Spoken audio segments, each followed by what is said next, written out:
Let me first introduce Father Yuan, who is from the Diocese of Suzhou in Jiangsu Province. His presentation is the mission with education in China. Our next speaker is Father Zhang Yuting from the Diocese of Jilin. His topic is Why Did I Choose Liturgy as My Major? Last speaker, Father John Chen, pastor of St. Lucian Church. When he was a seminary, he was the vice rector there. So, his topic will be the changing face of Beijing National Seminary. Good afternoon, everyone. I feel most honored to be able to participate in this conference.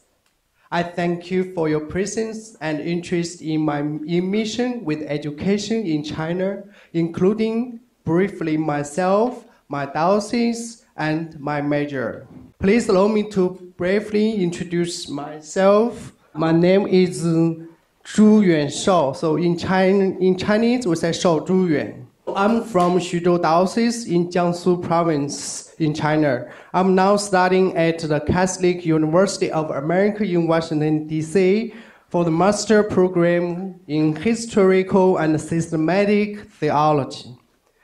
From 2007 to 2012, I studied philosophy and theology in the first and second grade levels in Shanghai Seminary.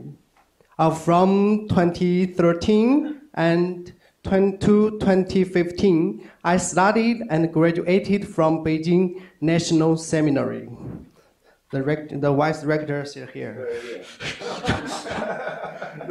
Then I was ordained to the priesthood on December 16, 2016. I arrived in America to live at Marino headquarters, New York State, on January 21st, 2019. Even though I deeply miss my hometown, I'm still glad and enjoy my studies here. My hometown is Xuzhou City in Jiangsu Province. When people ask me, where are you from? I would answer that I'm from China. Then they would ask another question, where is your city? Sometimes I get embarrassed by these questions because almost no one knows where it is. So I always answer that it is in the middle of the Beijing and Shanghai. So there's no light. Have you seen the Xuzhou in the yellow circle and the red line? That's Xuzhou and Shanghai. No one. This is Shanghai. That's in the top of the red line. That's Beijing. So in the middle of the Beijing and Shanghai. So in the Xuzhou. So always I interpret my location is in this. So in the middle of the Shanghai and the Beijing. Most of people know Chinese cities: Beijing, Shanghai, Hong Kong. What else? Guangzhou. That's all. Okay, so maybe it can offer a few clues for you to imagine where it is. Now, in addition, it is also a small diocese. At present, there are 15 priests and 20 sisters of 40,000 Christians. This small diocese in China. Speaking of the diocese, here I should offer some appreciation for the Catholic Church in America and the Society of the Jesus. Because in my diocese, the first bishop, Felipe Koten, was an American. He was originally born on 28th December 1895 in Lawrence City, Boston, Massachusetts. In 1916, he joined the Society of Jesus, coming to China in 1928, and becoming Bishop of Xuzhou in 1935. He was imprisoned by the Chinese communists for the 2 years. Then expelled in 1953. In February 1969, he was assigned as Bishop of Jinmen in Taiwan today.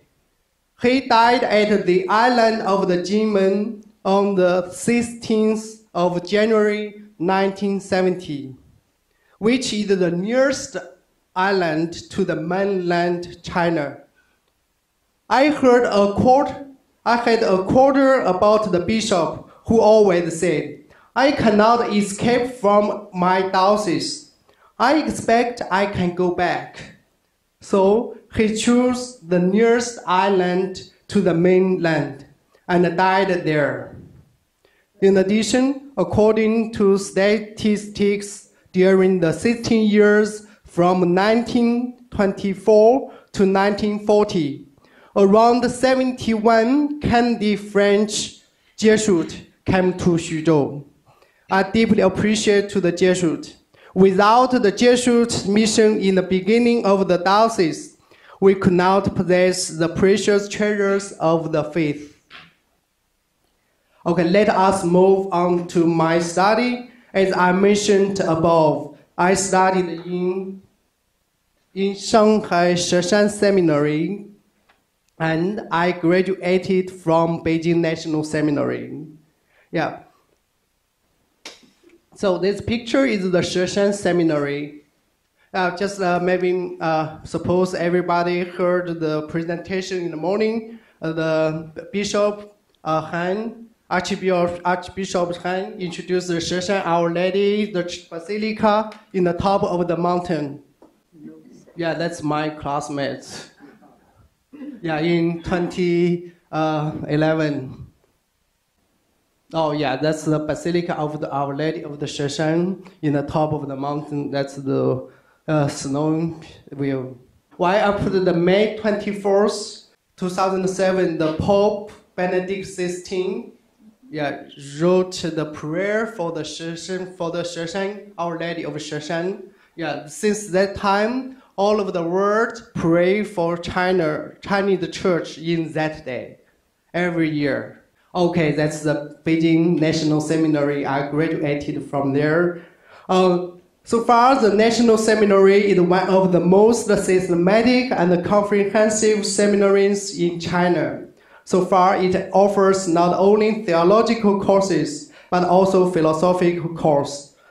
A theological master's degree, English and Italian language classes for the priests and sisters who are pursuing their master's degree and all who are preparing to study abroad. Yeah, that's the seminary. That's the special temple, like the temple special the architecture. Yeah. Okay.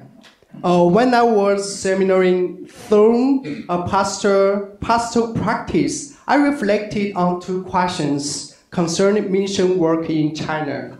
The first is how to mission to the non-Christians who occupied a huge ratio of the Chinese population, perhaps 90%.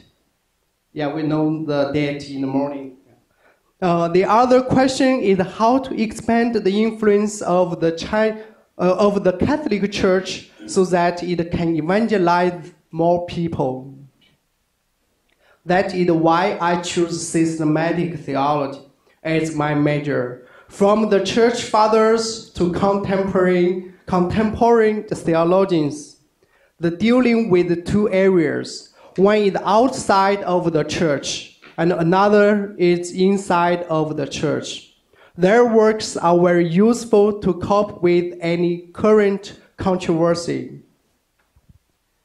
Therefore, I have just finished my research paper from the mission of maturity through education reflecting how to build up the Chinese Catholic Church to be flourished. In this paper, I considered two essential perspectives, seminarians and the laity. In the first place, seminarians not only learn from the theological courses, but they also need to be familiar with a few classical and advanced courses of knowledge, such as philosophy and psychological and what else. Philosophy is regarded as a basic common platform to build up a conversation with contemporary philosophers. Psychological approaches are regarded as an efficient instrument to help inquiry. Even though Matteo Ricci was an expert on theology, dialectic, mathematics, physics, and so on, for a seminarian, it is certainly very hard to learn everything. Nonetheless, it is important for Catholic priests to master disciplines that allow them to speak to educated people in society. For example, last semester, my professor of the course of the Trinity is a Dominican priest who often goes to China as a visiting professor at Peking University to give the lecture on Thomas' moral virtue. On the other hand, he goes to the university to teach as a normal professor. On the other hand, he attracts to the Catholic religion Chinese professors.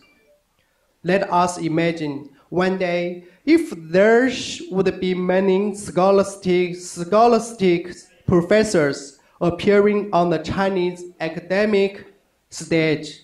It would be a terrific witness for the Catholic Church and the faith. Secondly, for the laity, the Church encourages the laity to improve themselves on academic study, to improve themselves on the scholar or an expert in their field. Indeed, the Church urgently needs a large number of scholars to defend some controversial fields and theories. At Matteo Ricci's time, there were many literati to assist his mission, such as Xu Guangqi, Yang Tingyun, Li Zhizao, who caused prolonged effect in Chinese Catholic missionary history. Today, if our laity could assist the Church's mission in scientific, philosophical, medical fields, and so forth, that would be powerful witness in the society.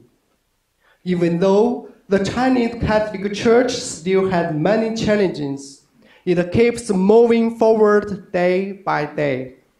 I believe that the Chinese Catholic Church, as a part of the universal church, will be writing her glorious page in the history of the universal church. Finally, here, allow me to merely represent myself to express my gratitude. I'm deeply indebted to the Society of Marino for all its contributions to the mission in China in the past and the present. It especially sponsored a young generation of priests and sisters to study in America, which is the new type of mission. In addition, I appreciate the Society of Jesus, which contributed to my diocese. Finally, I appreciate the American Catholic Church for assisting the Chinese Church in all domains. With the guardians of God's love, let us pray for the American Church and the Chinese Church, which will bear their unbelievable fruits for the kingdom of God. Thank you. Good afternoon, everyone, again. It's a great honor to be here and share a little of my experience about my major, liturgy. Why did I choose liturgy as my major? First of all, that's why I love liturgy. It's the answer. But to be honest, before I do not like liturgy. When my diocese decided me to study liturgy, first time I was against it. I want to study like the Bible study or like something else, except the liturgy. But my bishop told me, it's not your choice, it's our diocese choice. So that's why I have no choice. But when I came here, I started to study liturgy. Oh, liturgy is very interesting and very, very wonderful, one major of the theological study, because the liturgy guides us every day on the journey of our life.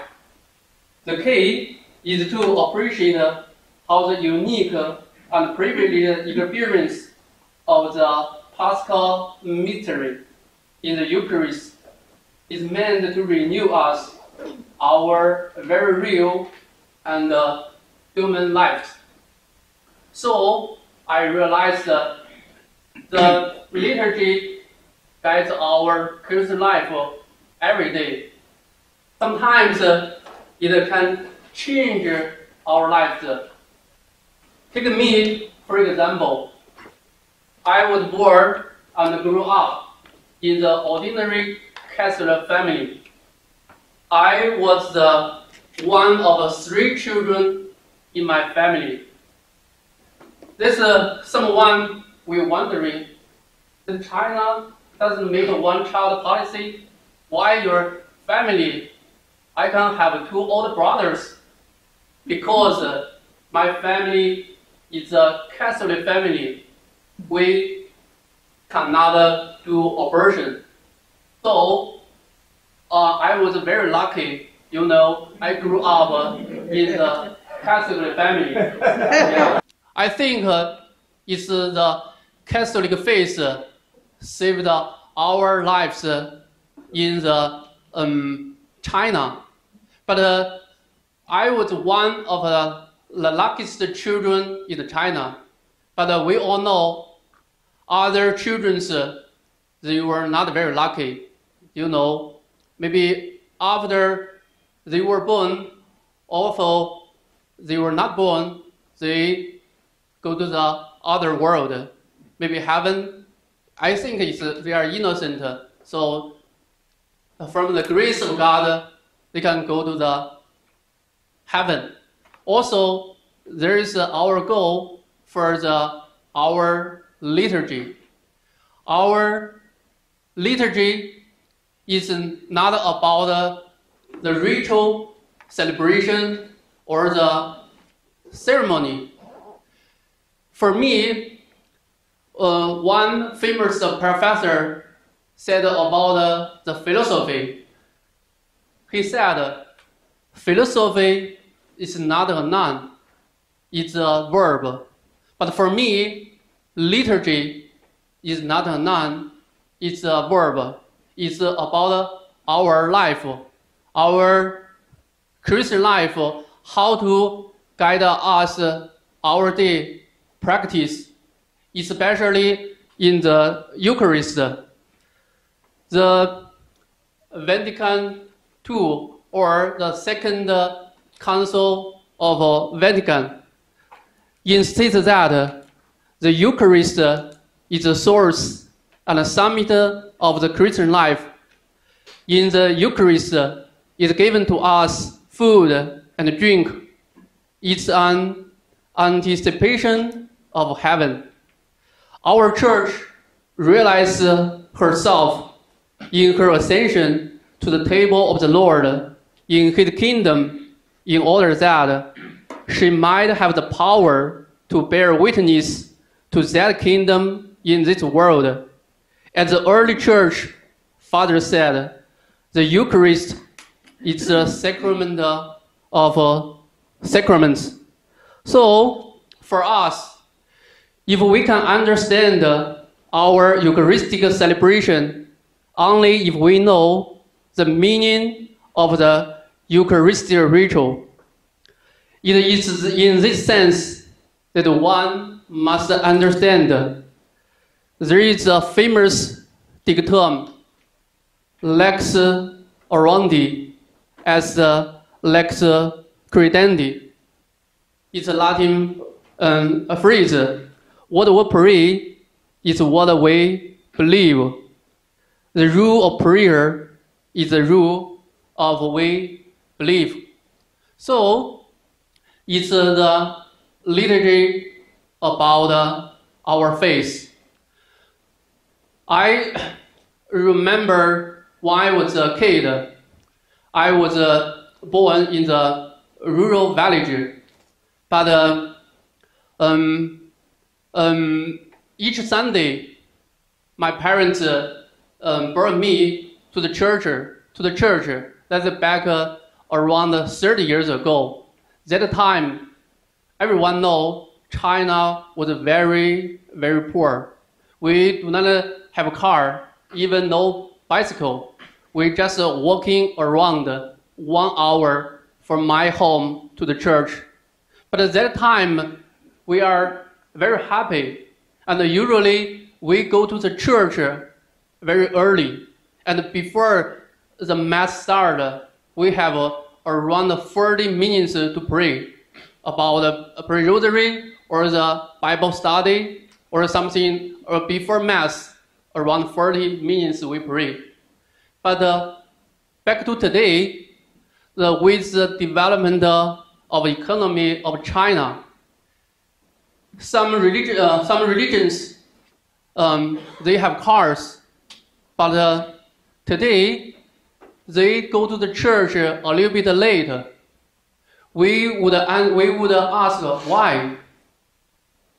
Maybe some people doesn't realize that liturgy or the Eucharist is part of life. They don't know why Eucharist is important in our life. Why they go to Mass regularly or they pray every day. Why does their life do not change? This is a question from our today. But when I realized, when I study liturgy, we need to study the history of the liturgy. We need to learn the history of liturgy. We need to return to the Bible, return to the fathers, return to the documents, return to the church through the Eucharist, and to the Eucharist through the church.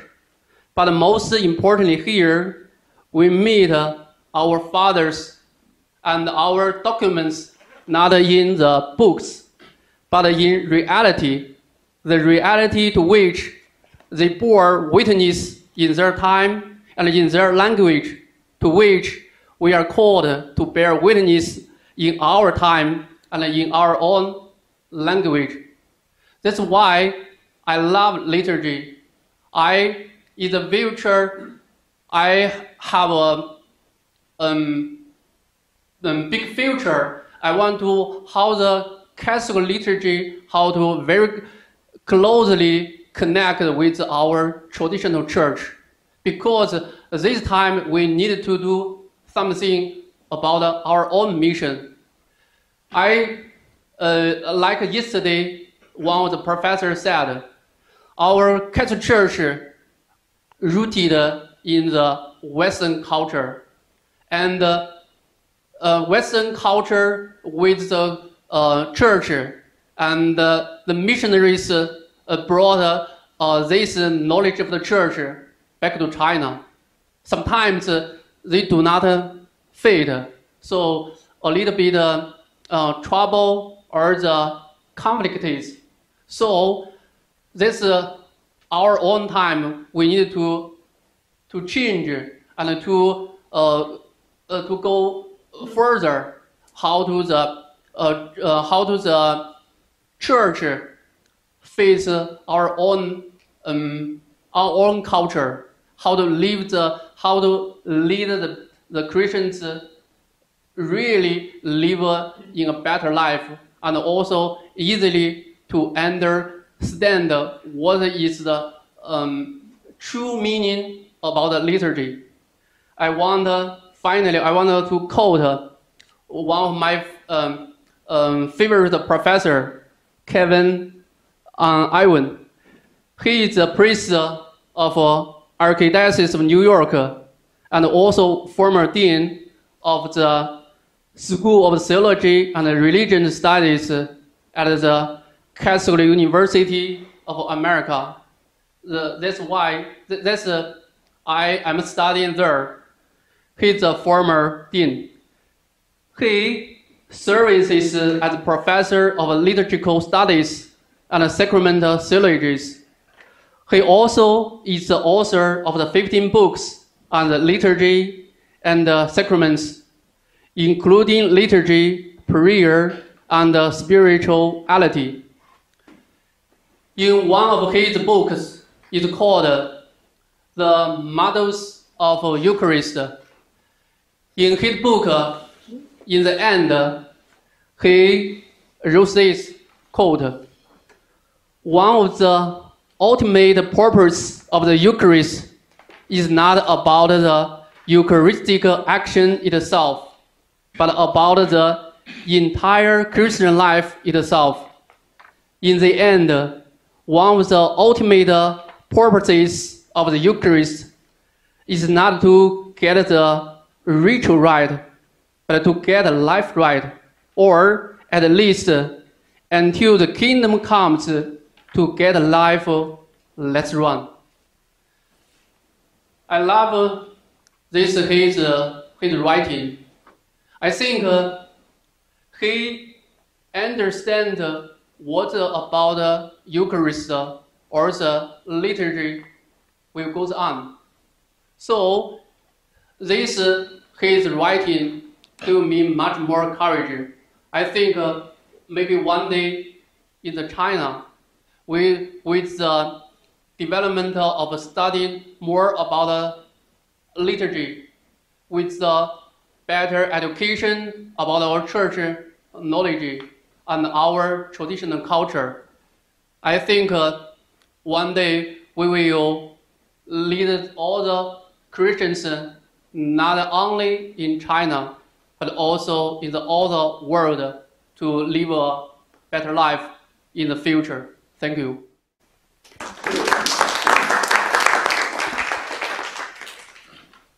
Thank you, Brother John. Our last speaker. I'm excited. Yeah, I am too.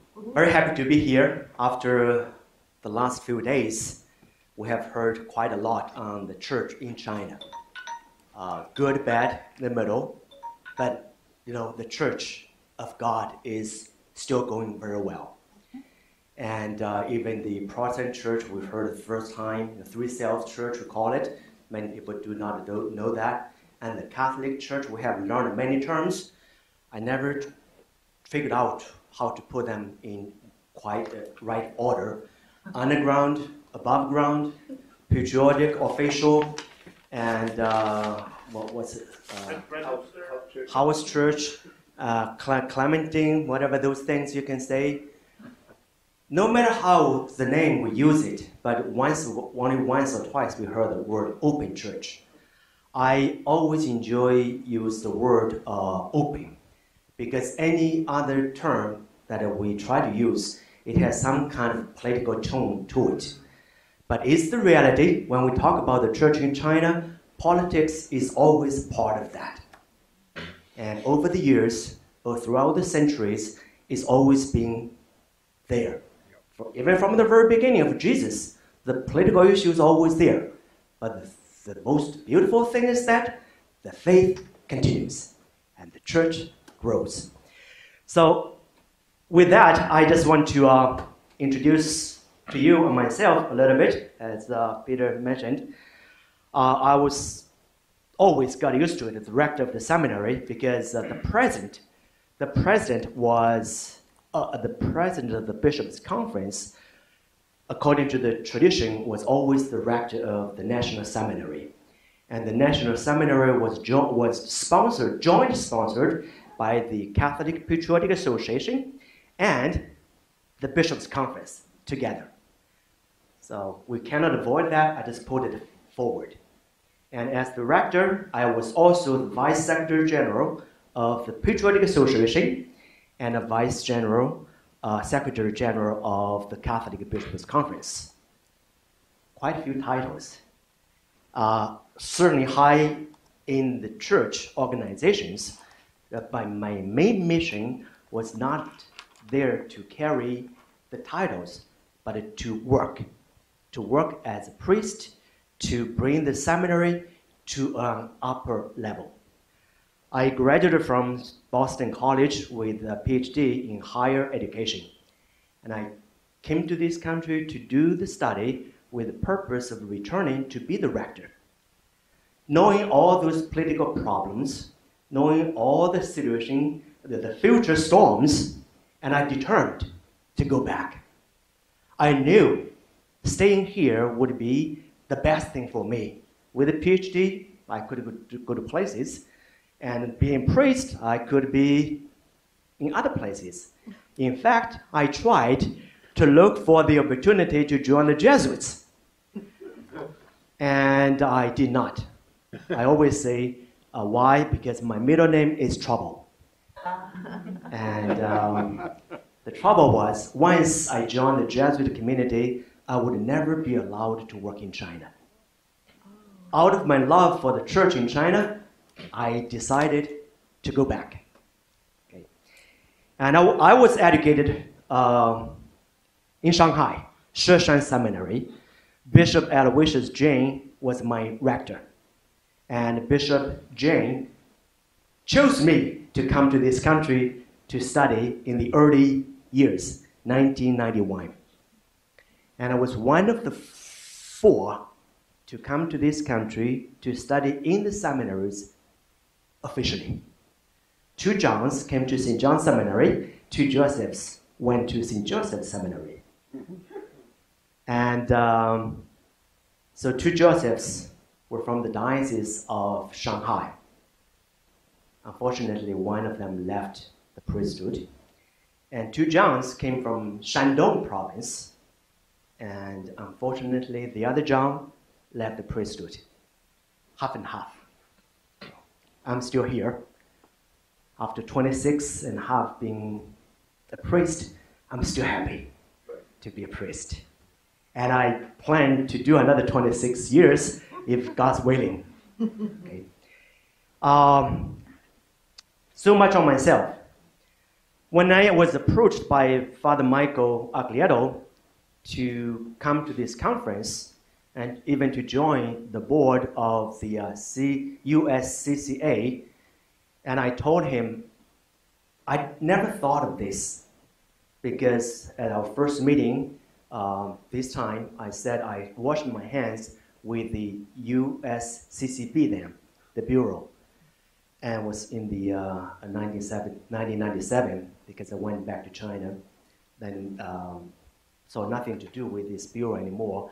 But when I came back to this country in 2013, and I decided to close the book of my life and work and history in China to have a new life here as a Boston priest. Father Michael helped me to reopen the door, not the womb, okay, to open the door of my heart toward the love for the church in China, and I decided to do that with the help of God. So after spending some time in prayer, I told Father Michael, I said, sure, I will do that. Then he told me to give a presentation on the things I did. I said, sure, I would do that, but I didn't have anything on hand. I saved everything on a portable hard drive, which I got when I was doing doctoral studies at Boston College. It was the last century. And so 20-some years later, I tried to open the hard drive. It was not working. And I tried to go to Staples to ask for help. They charged me a lot of money. I couldn't do that. But when Father Michael asked me, then another person came to me, a parishioner, said, Father, I can help you. And he helped me, and I got a lot of things out of my hard drive. And my talk, basically, I drew from 2 reports I wrote many, many years ago, still in Chinese. I bound them all together. This one was the report I wrote submitted to the United Front for the Main Zongwei is a minority and religion committee within the United Front. The purpose of the report was to ask for help. With their help, they could help the seminary to get recognized by the Ministry of Education in China, because the seminary education is not recognized as higher education. I tried to do that. So they were trying, finally they gave up because the system was so complicated. And the ordinary higher education, then the religious education and religion, and also there's like a railway. They're all different systems. They couldn't find the right way to do it. So I just used my own ways to give them suggestions, but it didn't work out. But finally, we decided to go ahead anyway. Your bachelor degree was recognized by us, not by the Ministry of Education in China. And the second report I wrote was a summary of my work in the seminary from 2004. I officially became the deputy director, and then the bishop was still alive, but a few months later he died. People accused me of killing him. I didn't kill him, but he died. And so since then, I was the only one there doing the whole work of the seminary, and didn't have to travel to Nanjing to ask him for permissions anymore. So this report was for the work I did from 2004 to 2010 on the 8th plenary meeting of the Catholic representatives in Beijing, for the church in Beijing held.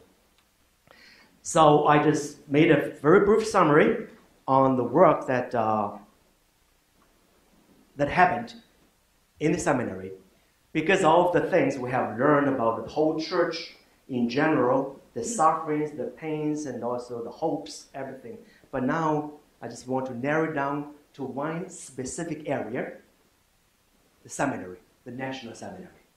This morning I just learned there are 6 seminaries that are still open. And used to be my younger days, there were 12 major seminaries. But in my administration, when I was there, I helped to close 2 seminaries.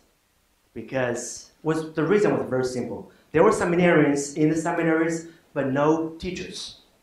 I had to go there, had to send priests to go to the seminaries to teach.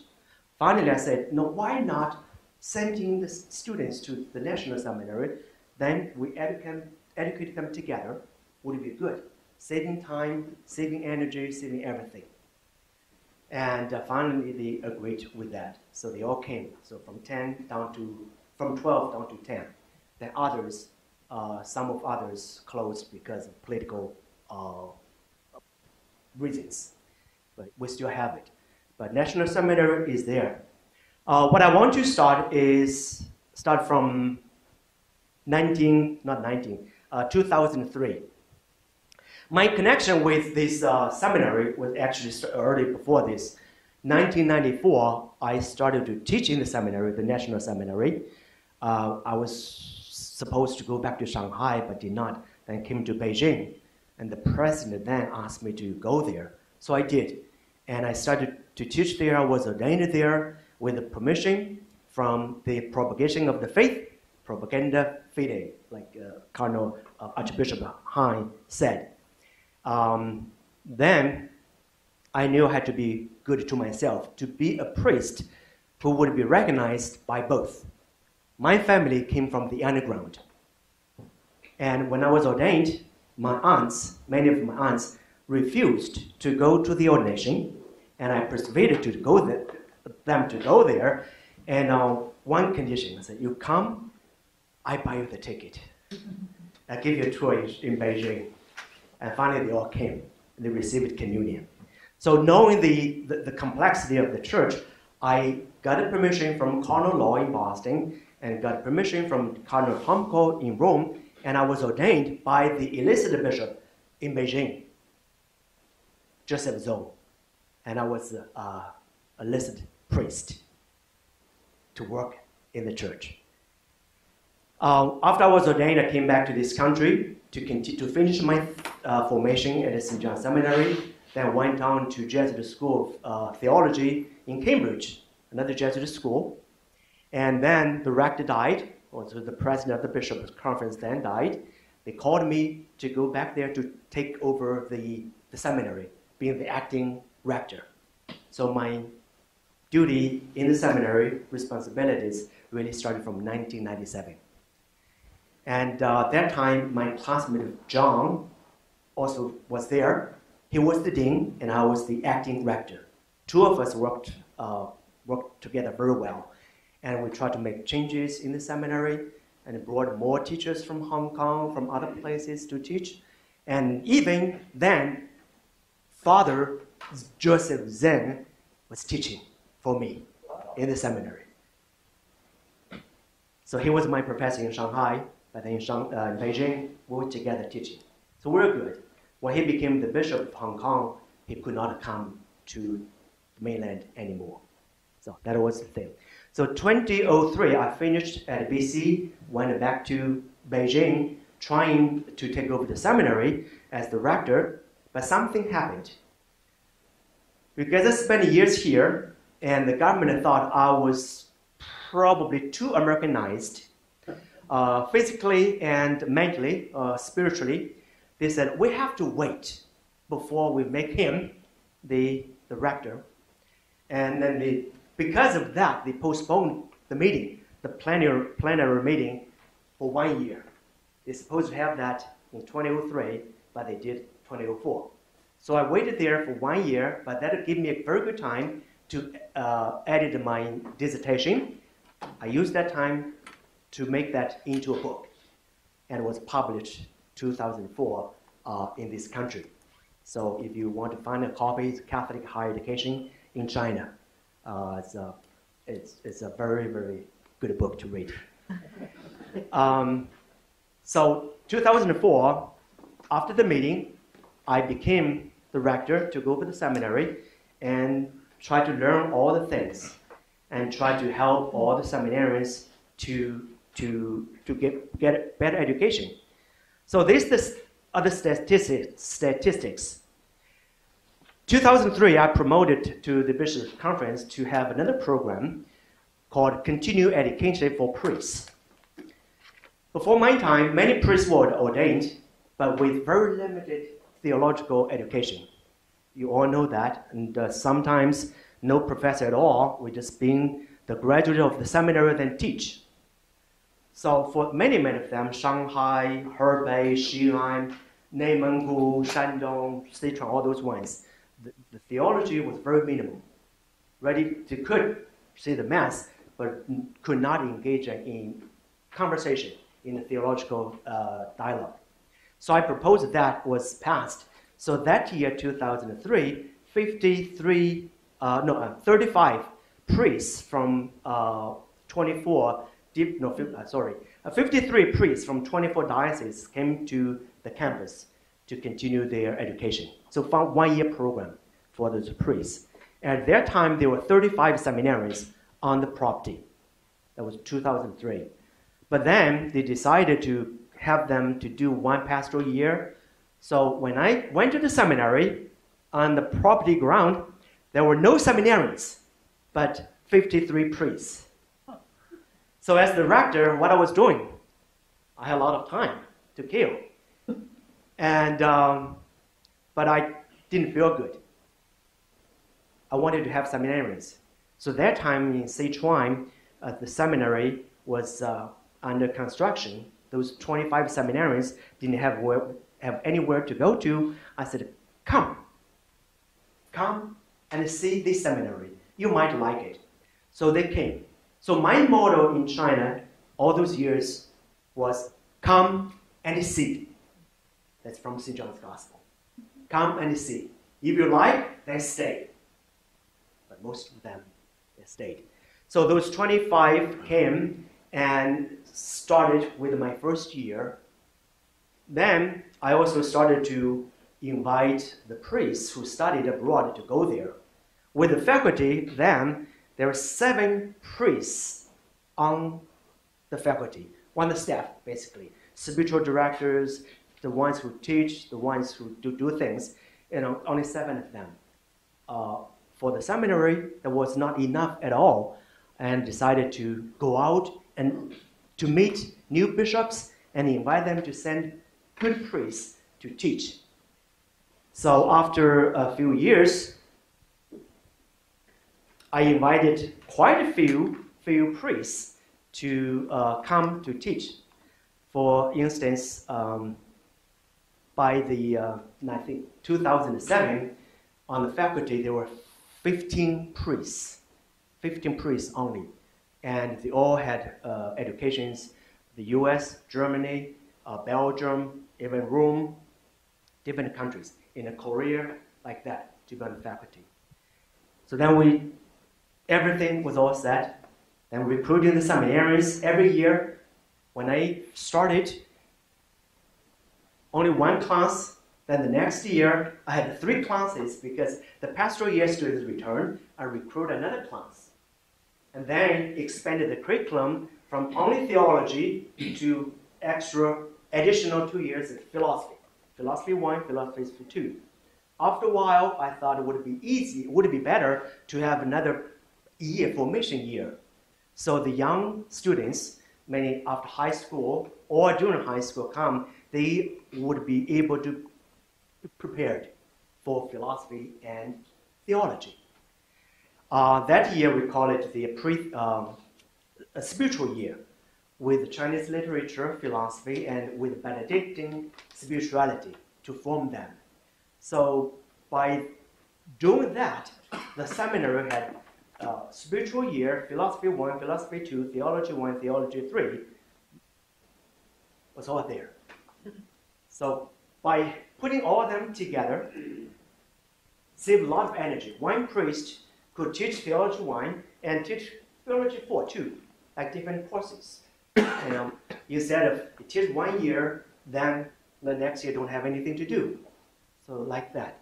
So certainly Boston College education helped me a lot to form a vision for the future.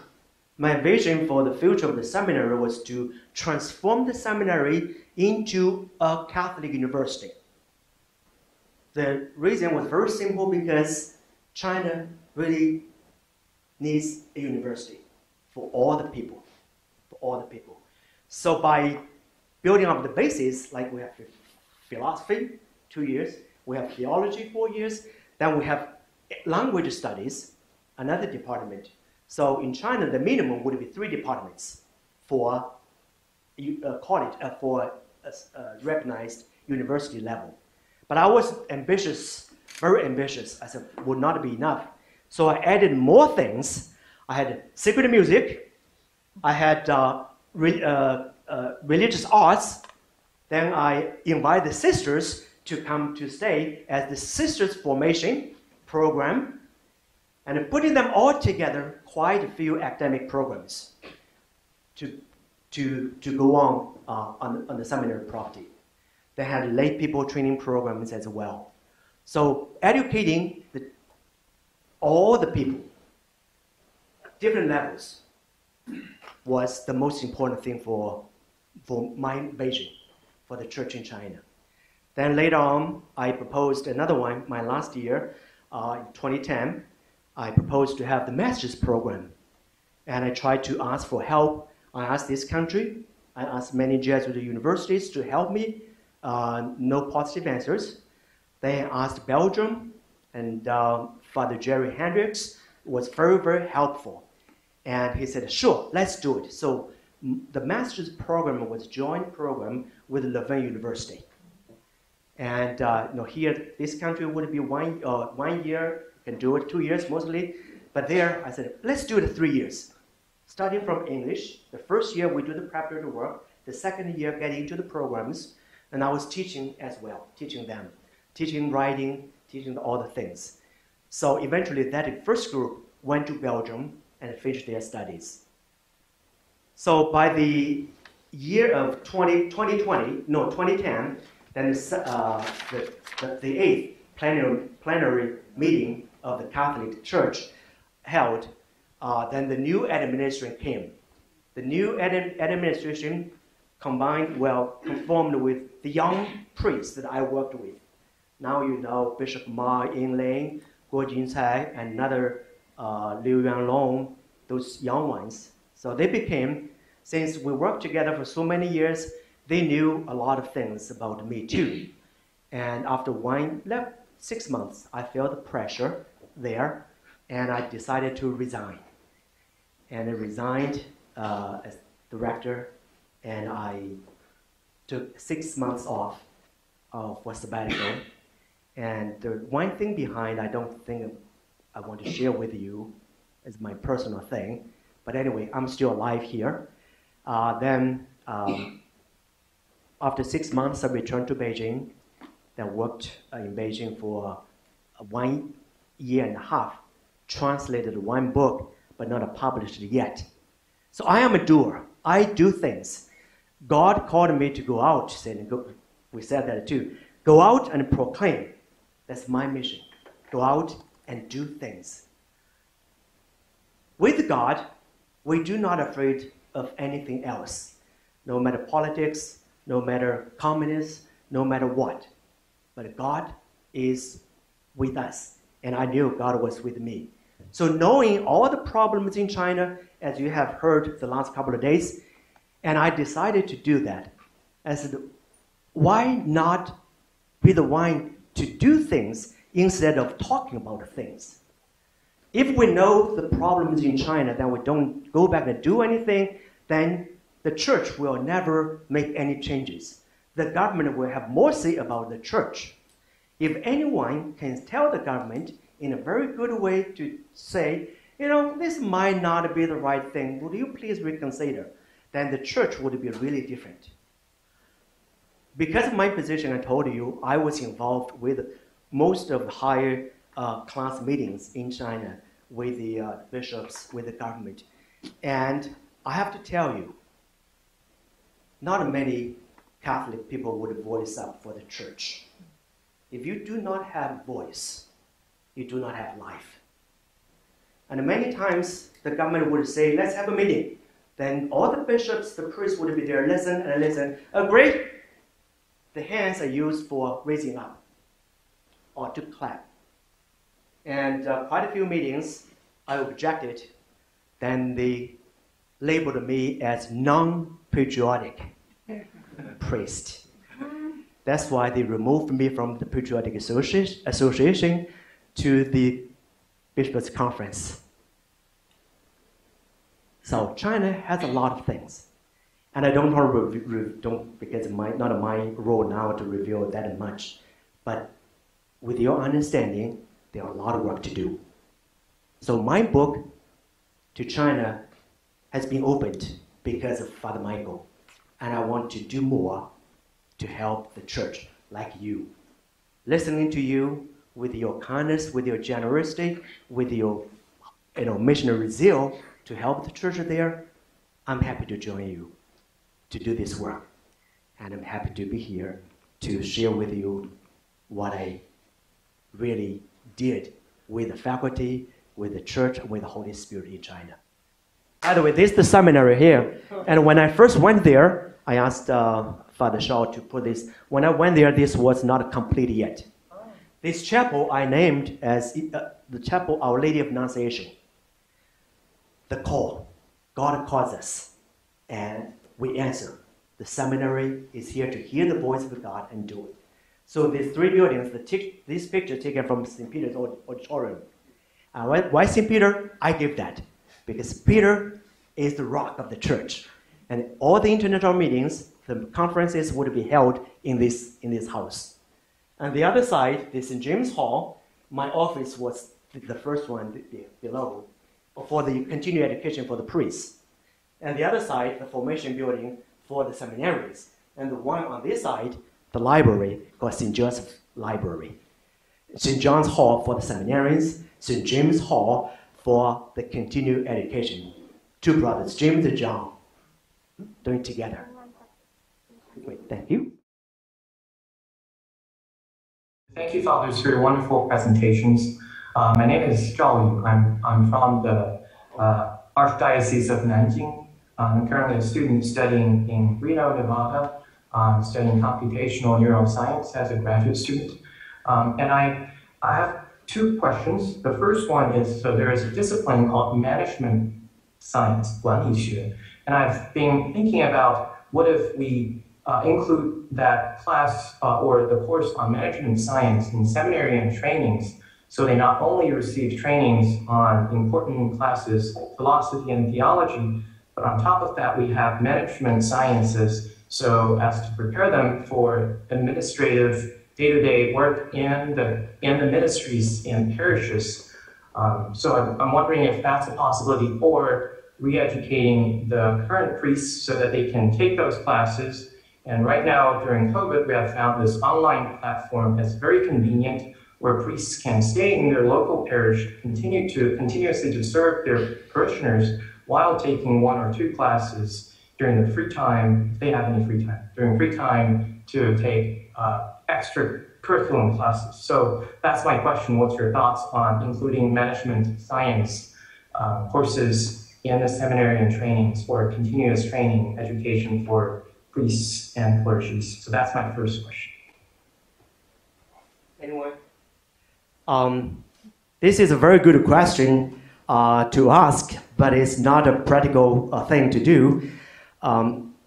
Management and science have never really introduced into the seminary education curriculum, but they are important to the priests as they go out to be the pastors. It's very true. That's why when I was in the seminary, I offered a few courses here and there for the priests and the nuns, not to the seminarians, how to do that, to help them. But in terms of sciences, we really have never thought of that, but only providing the computers or those things there for them to use. So, another thing, seminary training is too long. 4 years, 6 years, and plus 1 year, 7 years in the seminary is kind of tiring just to be priests. I ask them to do more. If they have free time, would be nice, but I don't think they have a lot of free times. In the seminary, that's very different, I think, right now. But in the future, with the help of God, we make it 10 years, would be much better. Yeah, go ahead. Okay, Joseph Zhou. Yeah, for these questions, I would like to share my experience for my view in the education in China.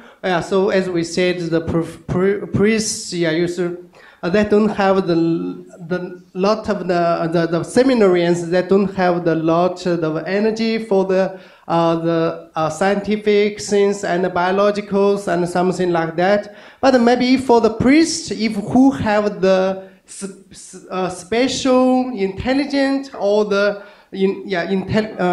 intellectual, maybe they can do by themselves for keep going what they want to know or what they want to deep. Anyway, and the law and the biological and also scientific, everything you can do it. But after not in seminary. Seminary just give you the idea or inspiration, but later you will do by yourself in your whole life. That's the witness in your life. That's a faith. Thank you. Please allow me to ask a second question. So I really appreciate you mentioned to include laity in participating in parish works. So I have observed that the United States have a model of having paid full-time staff work in parishes. So I wonder, how likely do you think that we can copy or replicate that system in China in the future to have parishioners to work full-time and also get paid from the parishes? Because sometimes I've talked to people who wants to work, but they have family, they have to make money. But I also don't want to discourage those who have the resources to volunteer for free for the churches, because if we pay some people but don't pay all of them, they may feel it's unfair. So I'm not sure if there is an answer to this, but I just want to know how do you feel about in the future including full-time staff non-clergy into the parishes to work full-time. Okay. Okay, that's the point. Good questions about that. Really, I think in my diocese, for example, we hearing some people for mission ask Bishop, yeah, we should pay some the thing. Yeah, we should pay the salary and the living fee to them. They can mission for the church in the full time. Yeah, maybe in future the more and more the awareness of the idea about that, maybe most of some dioceses they will do that. Even in Shanghai and Nanjing also, I think there will some people that already do, some parish already do that now. Two questions for two different people. The liturgy, Father John, as everybody knows, there are different styles, traditions, preferences in liturgical questions. Even when we just compare Hong Kong and Taiwan, we have two kind of experience inside. So you, as a young priest, what do you see in your diocese as interesting efforts to reinforce the liturgical life of your parishioners? How can we move further or improve the situation on what specific aspects? You know, some people, for instance, claim that it would be good to go back to more Latin Mass, for instance. So I don't know, but on very concrete things. Yes, because people grew up in different background, and Western culture and Eastern culture very different. But our Catholic Church about the liturgy, like the Pope Francis that signed about the Latin Mass, they do not hate the purpose of meaning that not want to cancel the Latin Mass. They want to reunion our Catholic Church, want to renew. So our pastor also the same. The first point is we want to, because as a Catholic priest or the bishop, we need to first we obey the hierarchy, the bishops and the pope, and under their permission, we can, according to the local, the custom and the local background, we can do a little bit how to reunion the people together, how to make a better celebration of the Eucharist, how to manage a better liturgy. Over your years of work, which kind of major cultural changes saw among the vocations, the young seminarians? How did they, which kind of new styles, new culture you see, and which aspect was the most challenging in their training? You know, young generations are not like 20 years ago or 40 years ago. So over the years of your work, how did you see new patterns in their way to use, you know, internet or new technologies, or to go out and drink with friends, or all kind of life habits that sometimes are not really easy to deal with within the life of the seminary? The seminary life in China basically is very restrictive. And they're very young, high school mostly, and some places even not high school, they go through the minor seminary, get the their academic studies, and get to the higher school level, then come. Then we start from there. So that age, 18, 19, 20, so that's the formation time. So we have to see, like this morning said, you know, the example is very important.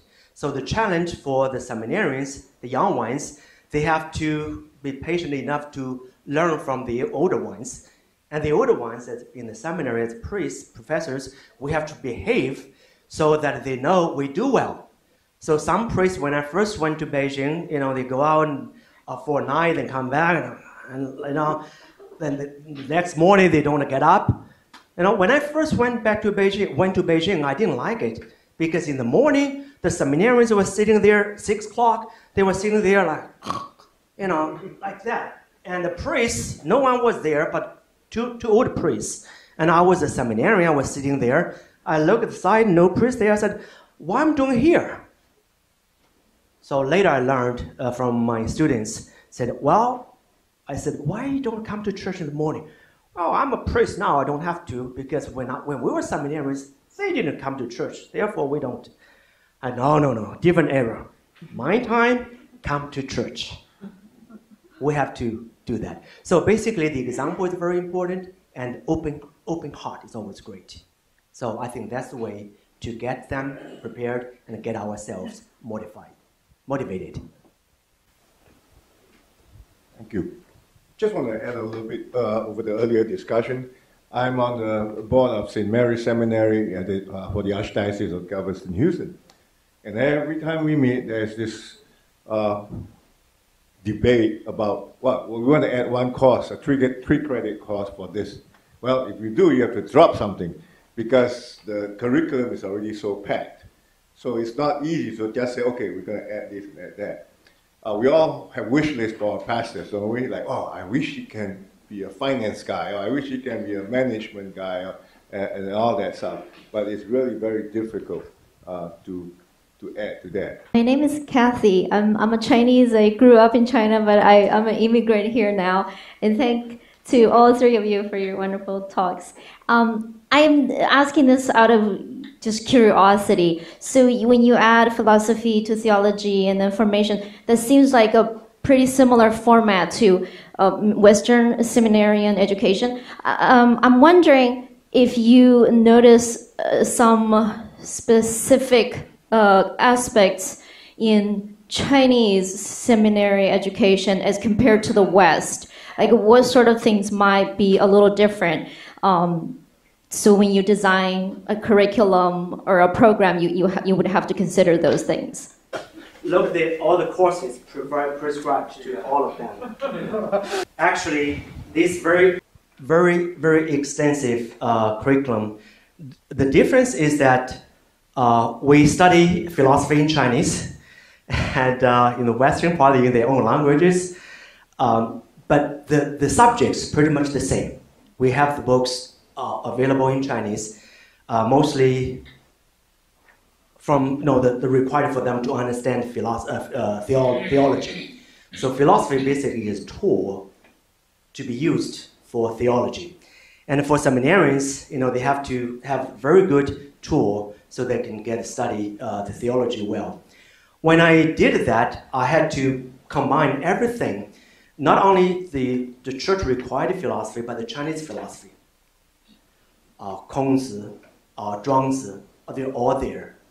And also Chinese literature, all there. So combine philosophy and the Chinese literature together, so at the end, the philosophy year could be at the level of college education. So then to do the theology. But still, well, they get BA, bachelor degree. But that's pretty much what we can do now.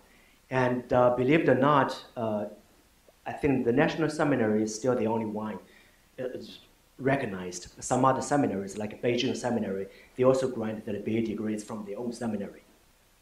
So that's that. Hi, I'm Daniel Winberg Lang with Our Lady of Wisdom Newman Center in Reno, Nevada. And I have a question that I'm not sure if you would have. This is more for you, Father John. I don't know if you'd have a specific answer for this, but I'm curious when Hong Kong came back to China's ownership versus British ownership, how did that affect who can attend the seminary, what the national one, how does that affect the relationship? Do they come there? Do others, is there like a border where if you go to one, you can't go to the other? What's that like, I guess, or was like? These two can never be together. The National Seminary is still the National Seminary, just like Beijing Seminary is Beijing Seminary. Holy Spirit Seminary is there. It serves its own purpose. So if someone wants to go to, from mainland to go to Hong Kong to study, would not be allowed at this moment, I think. But people from there would have difficulty to come to any seminary in the mainland. But Hong Kong seminary is much higher than the ones in China, mainland. If you ever get to Shanghai, you can go to Xishan. Now it's on the public metro. Okay, in fact, the station itself is called Sheshan. Wow. Yeah, it's and it's on the same line number 2, as the one that goes to the cathedral. No. Right? Number 9. What is number 9? The one that goes to the cathedral. Number 2 is go the other way. Number 9, right? And I found that out myself, and it's about 45 minutes to an hour, but I tell you what, it is worth it. That is a approved Marian shrine. And you go up, climb up the basilica, it's beautiful. So if you ever go there, make a point to visit both the Basilica of Shishan and St. Ignatius Cathedral. Again, a lot of history, because the Shanghai Diocese has a long history of the Catholic Church. I want to thank our three panelists. Thank you so much.